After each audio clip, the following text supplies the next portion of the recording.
True dragons are winged reptiles of ancient lineage and fearsome power. They are known and feared for their predatory cunning and greed. Aquatic humanoids with the upper body of a human and the lower body of a fish, merfolk, adorn their skin and scales with shell decorations. A human in clanging plate armor holds her shield before her as she runs towards the masked goblins. An elf behind her, clad in studded leather armor, the half-orc nearby shouts orders, helping the two combatants coordinate their assault to the best advantage. Taking glee in suffering and death, the sadistic harpy is always on the hunt for prey. Its sweet song has lured countless adventurers to their deaths, drawing them in Many close creatures, for the harpy including to wyverns kill and dragon turtles, have draconic blood. However, true dragons fall into the two broad categories of chromatic and His metallic companion, a dragons. half-elf in scale mail, swings two scimitars in a blinding whirl as she circles the ogre looking for Merfolk lack blind the spots. materials and practical means to forge weapons beneath the waves, to write books and to keep lore, or to The shape black, stone to raise blue, buildings green, and cities. red, and white dragons are selfish, evil, and feared by all. The brass, bronze, copper, gold, and silver dragons are noble, good, Its wicked and talons all and bone highly club make it respected a by formidable threat in combat, and its eyes reflect the absolute Halfling evil creeps of its forward through the dungeon hall.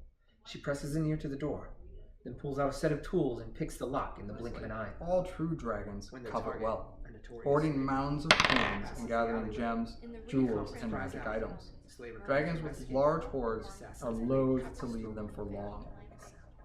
Venturing out of their I've never played Dungeons and Dragons before. I've heard a lot about it from many different kinds of people, especially since Stranger Things came out a couple years ago. As a kid, I thought it was only for the nerdiest people because that was how it was broadcast. Now, as an adult, I'm meeting a lot of different types of people that play. It's a very eclectic mix, from anyone to the jock stereotype to the nerd stereotype, and I think that's pretty great. I have never played D&D before, ever. I played Pathfinder before, which is, of course, a spin-off of D&D, but I've never played D&D. My husband has. He tells me a lot about it.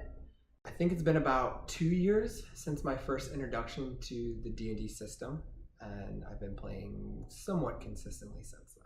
So from what I hear, Pathfinder has more rules than D&D, and it's a lot more fighting and action, whereas D&D is a lot more role-playing, like really get into character, and you kind of, set the stage with your mind more so than Pathfinder. Like there's this weird split where D&D, the rule set went away that a certain player base didn't like, so they split off, and a company that used to make material for D&D developed Pathfinder from the I think it was D&D 3.5. So I would say society in general views D&D as the thing that lonely virgins play in their basement.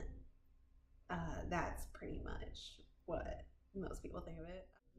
So as far as stereotypes go for D&D players, I personally haven't ran into too many of like the hardcore stereotypes, but I think when you get in any kind of imaginary where anything goes, you're gonna get a lot of people that are gonna be able to explore things that they themselves can't experience in real life. For instance, you might have somebody that's not super popular or good with the ladies, but in D&D he can be that person. And maybe he can naturally be that person, but he just whoever it is lacks the confidence or what have you. Maybe they're just a shy person, and I think that there's again an avenue to kind of explore other ways of being for people that makes it really appealing to some people. And then honestly, some people just like to win, like hands down. Some people just like to win, and it might be D&D is the only experience they have where they can just win, and they are like these demigod heroes that conquer everything that comes in their way. I feel you learn a lot more about a person by what stereotypes or attitude things you might want to give a character versus how they just act around you. I think what they give to their character shows you some underlying themes in their personality. I always wanted to play Dungeons & Dragons as a kid, and my dad and I were really into things that are kind of whimsical and fantasy. but I had forgotten about it for a long time. So I think it's always been in the back of my mind. Everything surrounding today's game is very new to me. I only know one person.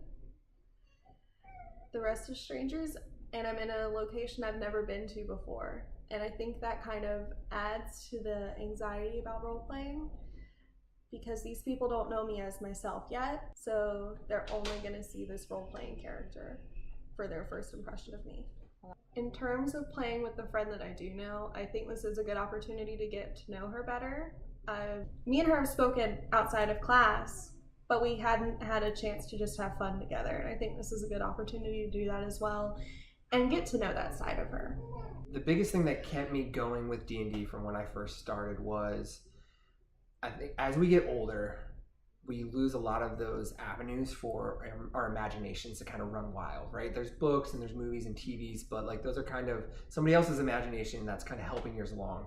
And with D&D and, you know, even other role-playing games, but specifically with D&D, you get to create this whole fantastical world. I mean, D&D is not just Dungeons and Dragons. They have mechanics for guns and advanced technology and magic with the technology. So there's like this whole spectrum of stuff that you can imagine and experience with your friends. And that's the second biggest thing. Is one is the imagination, and then the social aspect is probably the biggest thing that keeps me coming back and really putting the time and effort into it.